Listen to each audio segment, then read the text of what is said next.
the mobile market moves really fast with releases of different brands and different phones within that brand. And with that, we often forget to look back at devices that have been released in the same year and see how they still perform. So, today, we're gonna look a little bit back, I guess if you could call it that, on the OnePlus 11 and see how this one holds up. Honestly, it's not gonna be a surprise, it still holds up really well, but I wanna kind of see how it does with updates, how it still performs compared to some other phones that I've tested, and tell about my experience with it after trying it again, after using of course some other phones in between. Anyway, let's dive into the video, talking about the OnePlus 11 and how it still performs. So, the OnePlus 11. Let's begin with software experience, and this is something where I think OnePlus does overall a good job. There are some things that I would like to see different, but not necessarily anything big. For me, when it comes to day-to-day use, I still think that this is a fine device. Updates as well come in quite good. For now, we're running Oxygen OS 13.1, which is based on Android 13, which is perfectly fine by me. Overall, these updates come in quite quick, but OnePlus never has been the fastest. So yes, there are some ones that are definitely faster when it comes to these updates, but for me, honestly, it's perfectly fine. At least it's pretty reliable when it comes to updates for the OnePlus 11. Apart from that, when it comes to software, your day-to-day use is still really smooth and everything works the way it should be. Really, no complaints about it. And I think OnePlus software is a bit underrated. But again, this is a personal preference and you might think differently here. So let me know in the comments below what you think about the software experience, if you have experienced it. Then we have to talk about the display, because of course most of the time when I was using this device, it was quite bad weather. And therefore it's hard to test how it goes in sunlight and how it performs during those situations. Well, in between, of course, it's getting hotter and hotter and the sun is out more. So, how does it perform? In different angles, in different situations, and when the brightness of the display is definitely important, still really well. I can easily see what is going on the display itself, and I can properly test it now, of course, with the weather picking up. Also, recently, I've been taking it out to try different shots, and I will leave a link in the description where you can check that out and see just in general how it does then with different angles and so on. Here again, it performed well even though the sun was out. Talking about shots, let's talk about the camera. Now the OnePlus 11 never has been the device where I felt like it's a bad camera by any means, but there was always that feeling of a filter effect on top of it that looked quite poorly. It isn't bad, but it just looked off in terms of pictures. Not only the brightness and just the overall colors, but just the look of it didn't work as I wanted it to. So we have Pro Mode for that. I played around recently again with this phone to see how it performs when I actually use Pro Mode. Again, I will leave a link in the description where you can check out that full video where I showcase how that phone performs. But overall, I will say when you use Pro Mode, this camera still performs really well. You get plenty of details, good colors, and of course you can use RAW and edit it afterwards.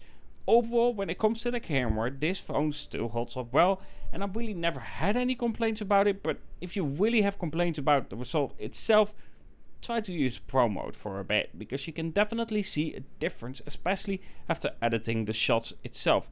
I think the results will be far more pleasing, and it doesn't have that filter effect. That is my critique when it comes to OnePlus. And the ultra wide still really solid when it comes to OnePlus. I think they're one of the better ones when it comes to that ultra wide. Though I start caring less and less about said ultra wide.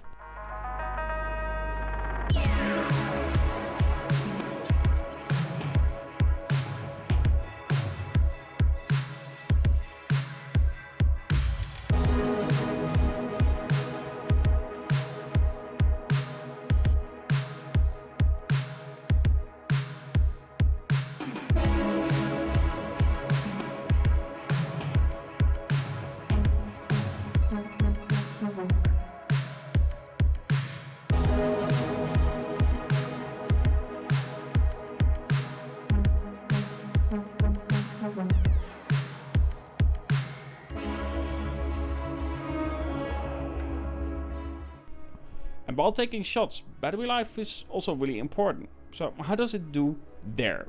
Still fine. I can easily make it till the end of the day, but not as easy as some other devices that I've used. The Xiaomi 13 Pro makes it easier till the end of the day. I have more juice left when I use, for instance, that Xiaomi 13 Pro. But overall, it doesn't really matter. If I, at the end of the day, after taking shots, can make it till the end of the day, it's fine. If you use it a lot though, like that one day that I tested out in pro mode and went to the forest, then you can definitely tell it's struggling a little bit more. Then making it till the end of the day is questionable. I might have had like 2% left at around 9 in the evening, so there I would say then yes, it gets harder to manage it till the end of the day. But overall, battery life is fine, and if you do need to charge it up, of course, charger is included, unlike many other brands, and of course it does do that really fast. So in terms of that, not really an issue, but if you are going out for travel, do keep that in mind. Maybe keep a battery pack with you or something like that, if you do tend to use this phone heavily, especially with photography and of course gaming as well, which tends to use more of the battery. When it comes to heating up, this is also an important question. This phone, yes, tends to heat up if you use it a lot, but that's pretty normal these days. I wouldn't say it's a good thing, it isn't, and they should fix that. But overall, when it comes to, of course, the Snapdragon 8 Gen 2 in the OnePlus 11, I don't think it's much of an issue. Again, it heats up, but there are definitely phones out there that I've used that heat up way more, and it isn't uncomfortable to the touch itself. So, at the end, what do I think of the OnePlus 11 still? Honestly, like I said at the beginning of the video, no surprise, but it holds up really well. The phone itself performs where it needs to perform. The phone is getting cheaper and cheaper, and you're getting more for the money that you're paying for. OnePlus doesn't hold their prices really well, and if you buy this phone secondhand, for instance, you can get some amazing deals on it, and I can easily recommend a phone like this. However, of course, like every phone, it does miss out on the important 3.5mm headphone jack, which is a real shame, and of course the micro SD. I still feel like these things need to be in your phone.